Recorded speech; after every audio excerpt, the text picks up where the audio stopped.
2005. He presently serves as an advisor to the Mengus Hemispheric Security Project at the Center for Security Policy and is a trustee for the Atlas Foundation for Economic Development, the Hudson Institute, and the William H. Donner Foundation. Kurt. Thank you, Nancy. And I've been taking notes on what I wanted to cover as I sort of have been deserted by Norman, left in a cleanup spot. And I'm left looking at what looks like a school of baby eels, visually speaking, because there's so many of them. But I would like to take a rather separate point of view and integrate it into what we've been discussing, and then go for a broad U.S. political point of view, which we've touched on and which I think may, shall we say, give us a satisfactory catharsis. Maybe not quite as good as Norman's, but let's try for it. We've gone through a really hectic couple of weeks in the West and in the United States. We were looking at down markets in September, but when the bottom dropped out of the mortgage market and then the intertrade or the interfinancial trade between banks, we felt that we were looking at a catastrophe. Many of us are still worried. I mean, I don't know what the market did today. It's still rocking. But if we think that we had it badly, I would urge you to take a look at what has happened to Venezuela and Venezuela's friends. The Iranians require $75 a barrel for oil in order basically to clear. They are in desperate shape today, and I would say that this is going to rather quickly come down the pipeline to what they are physically able to do anywhere in Latin America, which is basically, from their point of view, a cat's paw or a sort of a sleeper potential blow against the U.S., which was never one of their highest priorities. Latin America wasn't or isn't. Iran is looking at 30% inflation, 16% overall employment, 25% youth employment, and basically they are looking at bankruptcy right now. Russia, its markets are down 73%. They've had to close them almost daily, in fact, during the past couple of weeks. Russia has eaten into $200 billion, and this was as of 2 weeks ago, of their $800 billion financial reserves. Russia is looking, I think, at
nothing short of an economic implosion.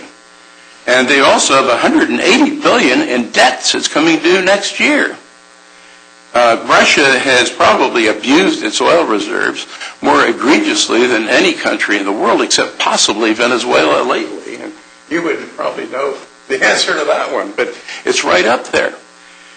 So I think you're going to see Russian activities as insofar as large budget items curtailed. The sale of military goods to Chavez suddenly becomes rather interesting because Chavez himself, as we've seen, is looking at 36% inflation. He's looking at an economy down 50% in 2008. He's looking at another 50% decline projected in 2009. He's looking at 2.9% growth by then. He's looking at the vulnerability of his 91% from U.S. legal earnings from petroleum, as we've heard. And he himself, and this I think is an optimistic number, requires $65 a barrel to carry his overhead. I don't believe that. I think it's probably higher. That's something we could talk about. Think about that. And China. The Chinese, one thinks of as a great economic power. Well, China has been riding on what they call a 10% growth rate, but which many economists suspect is more like 7%. They are looking at about a 2% loss from what we've seen to date in their growth rate from the evaporation of markets. China is basically looking at a $500 billion crisis from underfunded pensions, if that means anything there, and a $200 billion overhang from bad debts that make what we've done in the mortgage market look positively prosperous. China's reserves, which are estimated variously at, what, 800 billion? I have no idea. They're way up there. Are encumbered.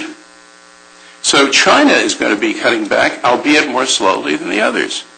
So what we're looking at is a sea change in the way the Venezuelan problem that we're looking at is going to play. And I think we should be looking at it in a larger context, because as Venezuela had depended on oil and is going to have less oil to depend on, the natural tendency will be to go toward narcotics and other illicit means of, in effect, profiting from the haplessness and the distraction of the United States. Anyone who, like myself, has been either as career or political in government, how many of you have served in the federal side of the government politically? I think we've got a pretty honest crew here. Will know that the U.S. government does not do well dealing with more than one crisis at a time. And I don't believe anyone who's been in the picture will disagree with that. We're looking at least 2.5 in South Asia, the Middle East. We're not counting or looking at Venezuela, which at any other time in a sensible American history would create a crisis. The Sandinistas are not doing a whole lot less than they were when I was an ambassador in Costa Rica in terms of what they would like to do. And we're not paying attention either to them, to their sponsors, or to the extent to which their sponsors have gone way beyond the wildest dreams of the Cubans and their Russian masters in the early 80s. So we're looking basically at a very changed environment, one in which the United States is choosing not to play, but one in which we may eventually be forced to play. I'd like to touch on two other areas that come into this focal point as well. We've said very little about Mexico. Mexico is where the Latin American interests of the United States become inescapable. Mexico is the outlet of a pipeline that I think a number of the speakers have addressed. Mexico is also a country and a state that is just short of a low-level civil war. In the north, we see narcos battling the federal government. We see tremendous, I would have to say, unrest due to threat of violence and the breakdown of law and order in the cities and in rural areas of the country. And this is pushing as much immigration into the United States, or has been, as indeed economic opportunity is attracting it. Nobody pays attention to this. And this is a country which I believe, far more than any that we've mentioned to date, will have a direct effect on our national interests. We must, in effect, do what we can to support the Mexicans. And frankly, one aspect of it would be to